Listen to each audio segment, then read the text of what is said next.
Conversations across time. Oh. Yeah. All right. Conversations across time. Conversations across time. Conversations across time. Conversations across time. Conversations across time. Conversations across time. Conversations across time. Conversations across time.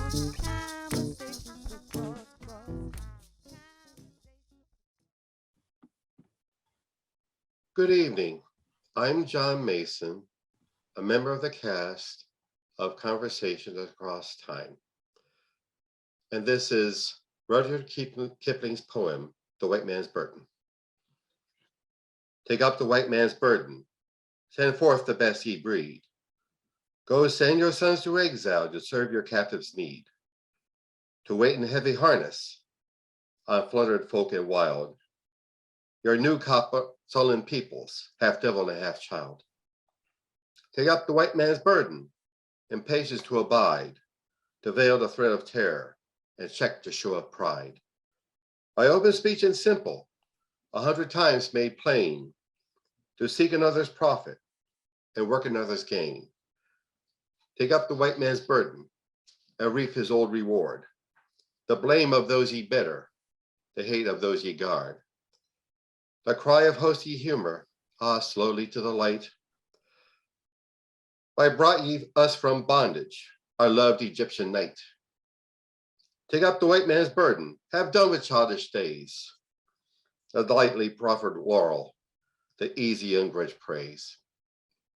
Comes now and search your manhood through all the thankless years, cold edged with dear bought wisdom, the judgment of your peers. Thank you and enjoy the show. Hi, I'm President Theodore Teddy Roosevelt, 26th President of the United States, and served as president from 1901 to 1909. I was considered to be a progressive as far as domestic policy was concerned, but an extremely strong hand in foreign policy. I led the United States in the Spanish-American War and defeated the Spanish at Cuba. I felt that only white people could govern, not necessarily any person that looked Chinese or Japanese or Negro, only white people. And perhaps my theories would have changed if I was still around today. Thank you.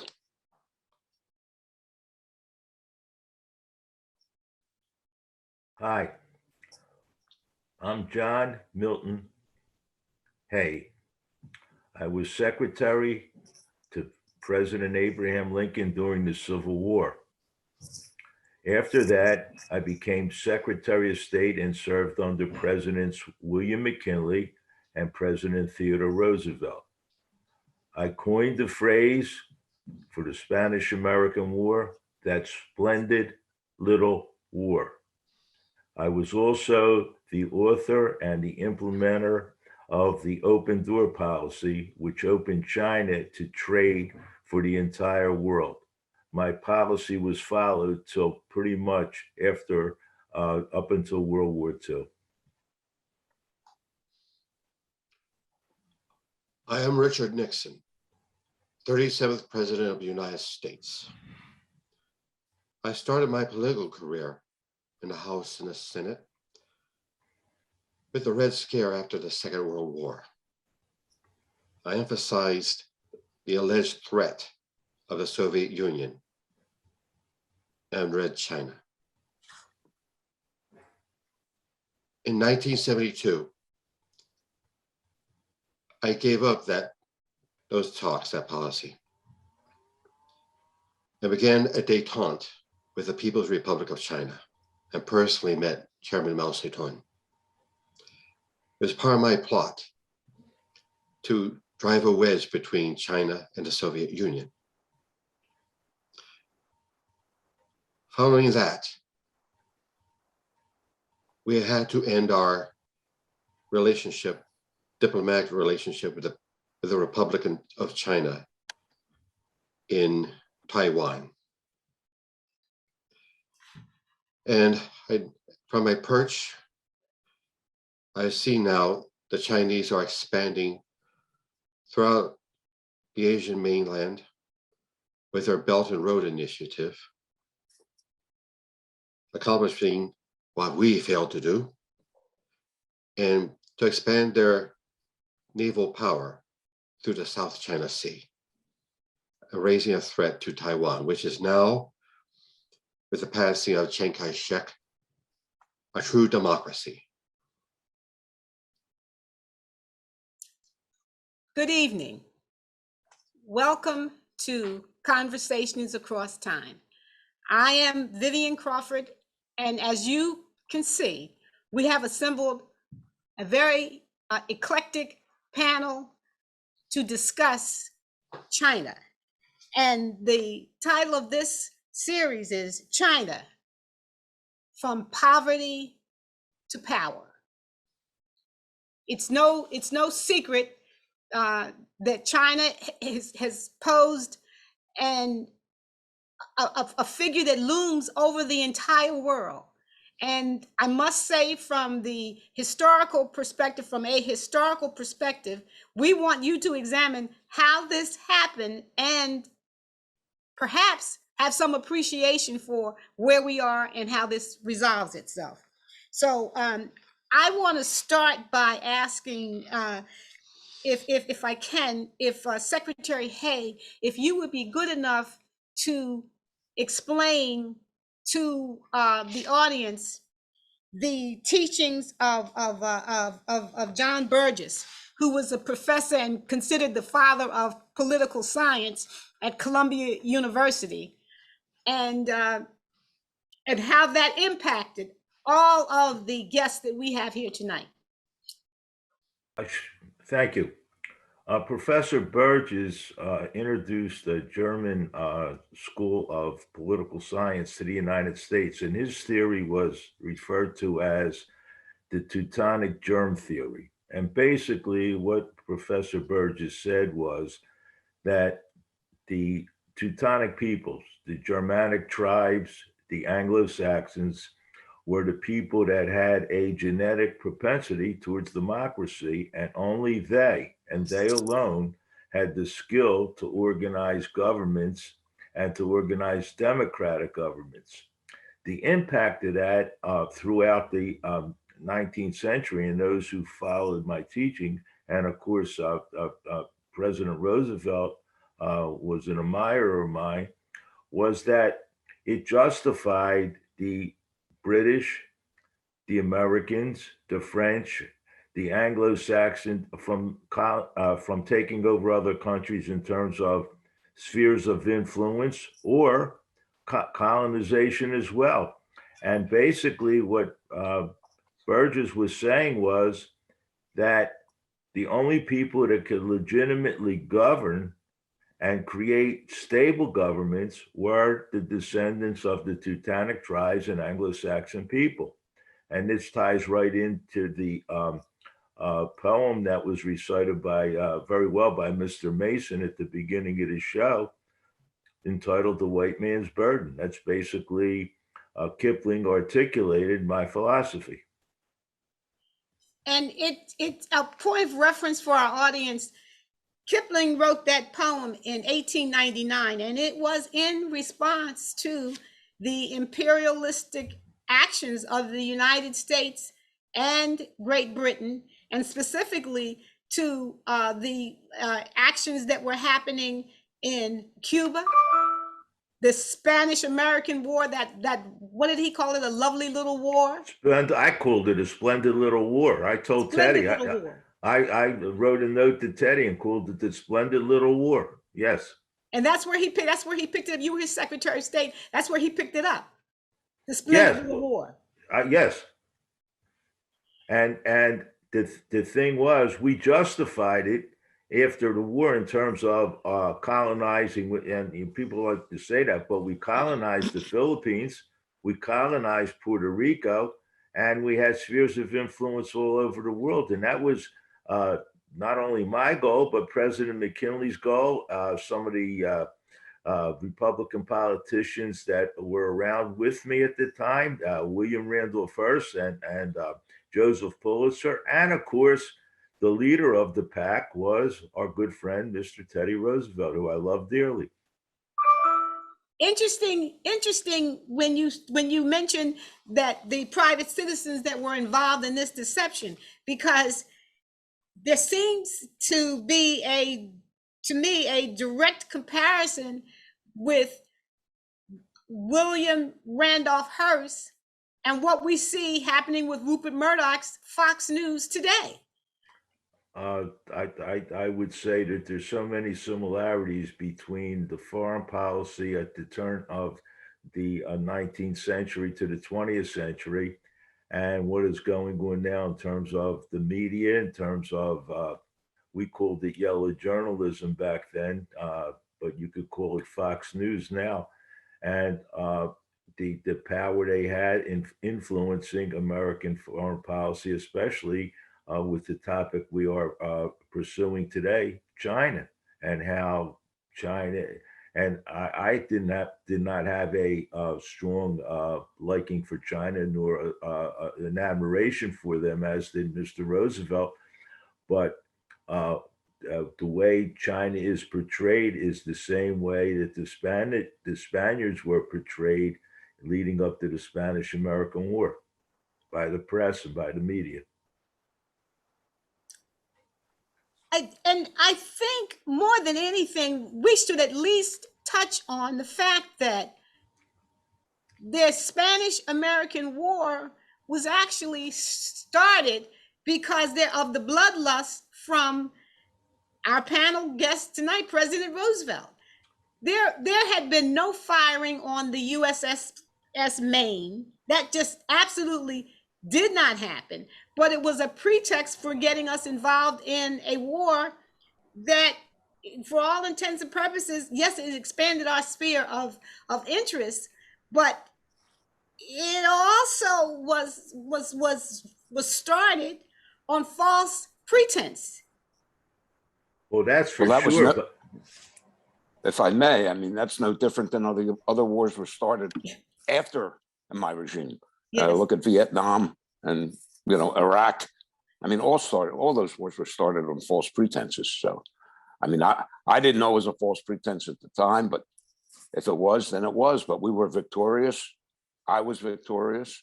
And as a matter of fact, it was the stepping stone for me to become vice president for McKinley when McKinley was elected president, and eventually to be president when McKinley was assassinated. But our victory was just, and it was the thing to do at the time. No question about it. But once we did it, we had to open the door to trade with China. It all follows logically. That's why I issued the open door policy, which gave all nations equal rights to trade with China. Because once we defeated Spain and acquired the Philippines, we had already annexed Hawaii. We needed to trade with China because that was where the resources and, of course, the population of China would be very favorable to buying goods produced in our country. And, of course, that led to the next step, which was negotiating with the British, which I did at the auspices of you, President Roosevelt, to build the canal to make the trip to the east more profitable. Instead of going around the tip of South America, we could cut across Panama and go and stop at Hawaii to refuel. We had the Philippines, we had Puerto Rico and Guantanamo Bay to guard the entrance to the canal. So it all followed suit, and it led to our relations with China, which is now, evolving into what's going on today. And you have to understand that the commercial news media of that era and this era, they're really corporations, multi-billion-dollar corporations. I bashed them during my administration. I bashed the news media, but I appreciated the fact that they were big corporations that presented the news more beneficial to other corporations. And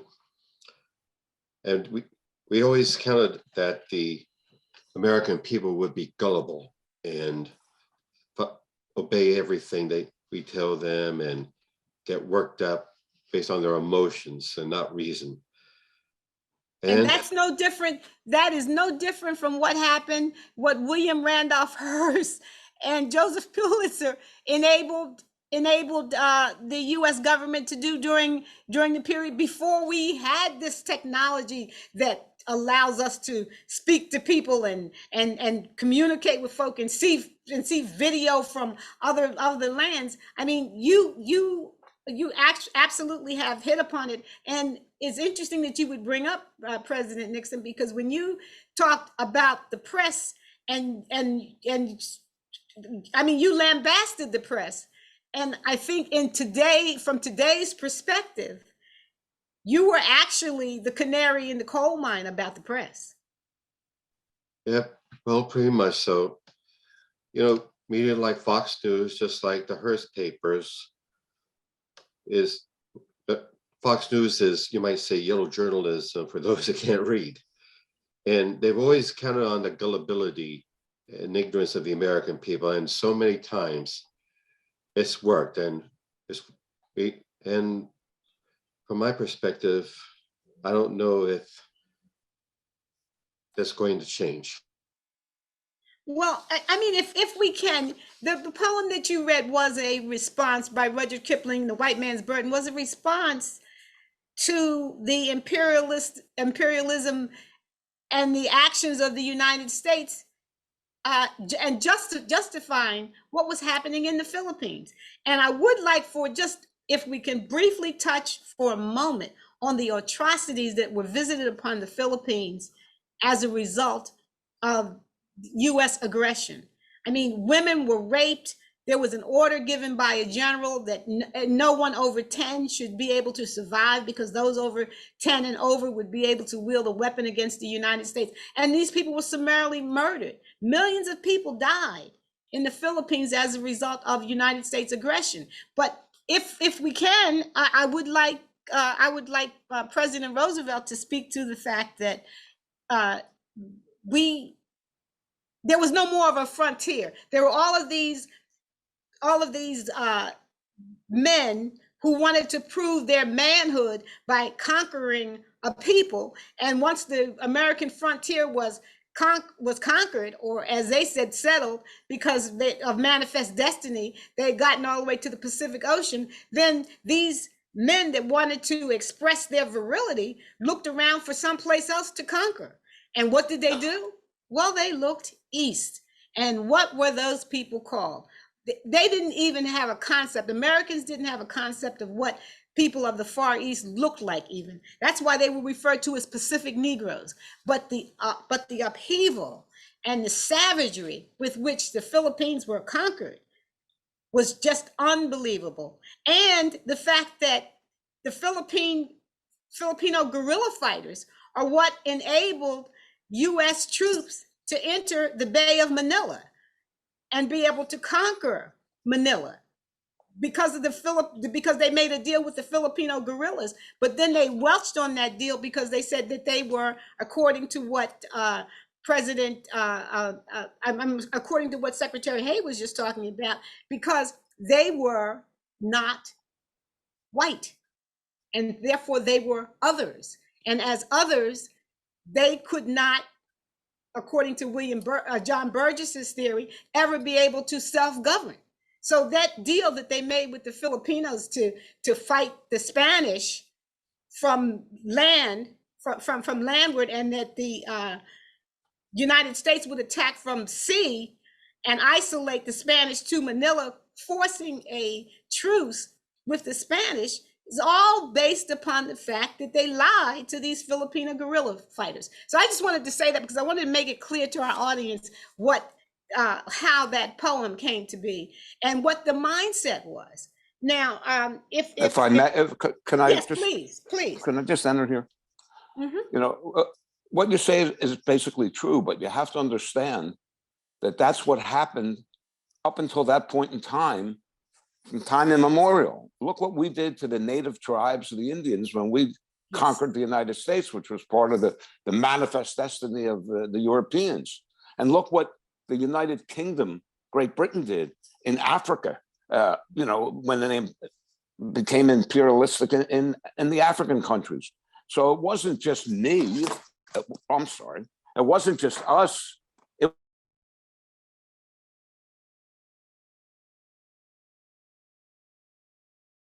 was, if I, we're going to have to hold it. Can you hear me still? We can hear No? you. Oh, We Yes. can hear you, President Roosevelt. God. But let me just comment on what Teddy was just saying. The fact is that. Oh, okay. Okay. Okay, I'm Everything sorry, right Mr. then. Roosevelt. Continue. Go ahead. Well, no, I just wanted to say that Burgess, when you asked me to comment on Professor Burgess, he said pretty much what President Roosevelt said, that we justified manifest destiny and slaughtering the Indians and taking their territory based on his theory that they can never govern.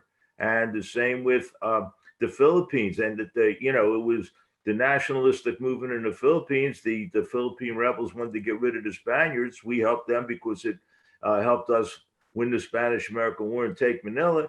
After that, we want no parts of their nationalism because our imperialism trumped their nationalism. I was part of that. So was President Roosevelt. And it was the theory at the time. Most political scientists, most politicians, especially, and I hate to say this, people of my party, the Republican Party, it's pretty much the same today. I have to interject here. In spite of Burgess's praising the Germanic peoples for their democracy gene, our government, our foreign policy had nothing to do with democracy. We've always, from my administration, before and after, our government's been perfectly welcoming of any despot and dictator that put his people in prison and oppress them so as to repress unions and students, so that the corporations we invest there in those countries reap their profits undisturbed. It's no different from when the CIA, under my direction, and Secretary of State Kissinger organized the overthrow of the Allende government in Chile and installed Pinochet. And you know what happened there. Like I said, democracy be damned. What's in it for us? That's always been our foreign policy. So I want to make sure I understand this. But President Nixon, is your position, and I'm not saying I disagree with you. In fact, I do agree with you. And the position is simply that the United States, and not only the United States, but Great Britain, takes an interest in foreign lands as a result of a direct impact of what it's going to have on the economic welfare of either Great Britain or the United States. That's the way it is. No different when the Marines in the 1920s and 30s fought Sandino in Nicaragua, and we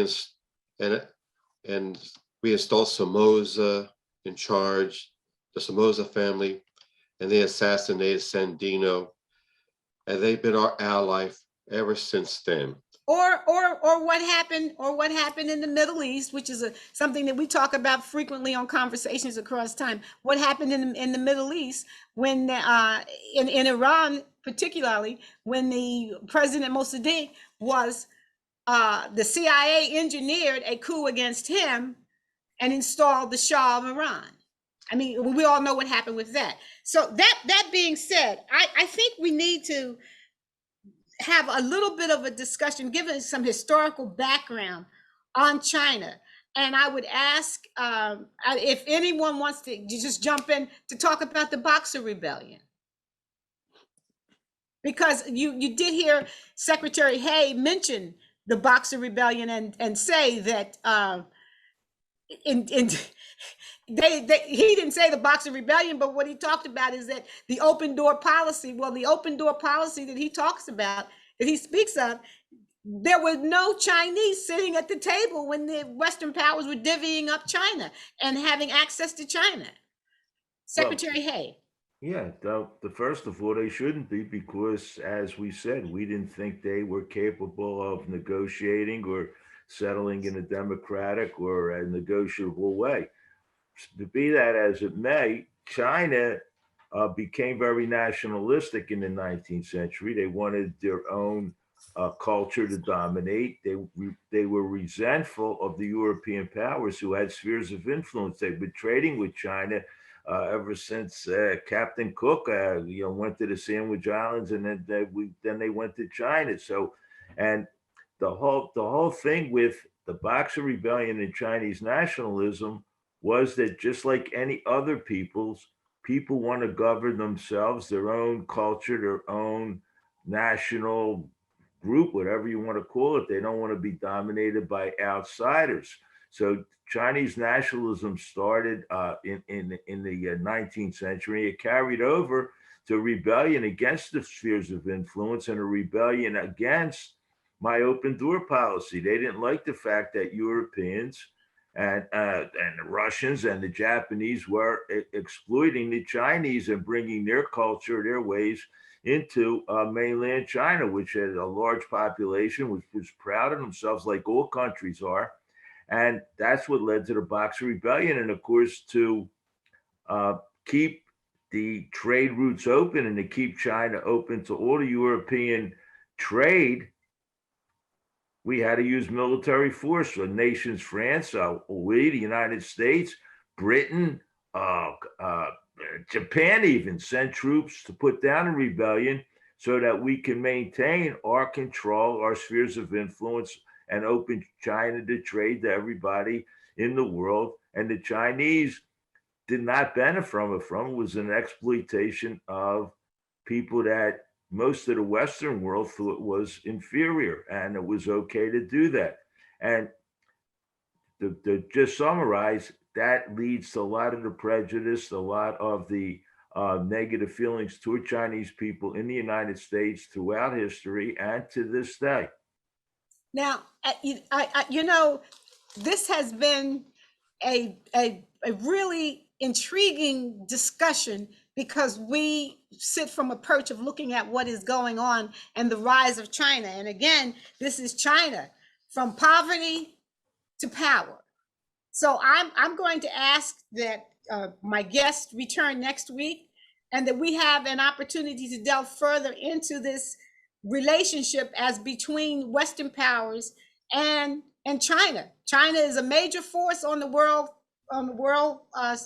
platform as we speak, and historically we can see how that happened. So I'm going to ask my guests to return, and I would ask our audience, please return next week to hear part 2 of this conversation across time. China from poverty to power. Thank you. Good night.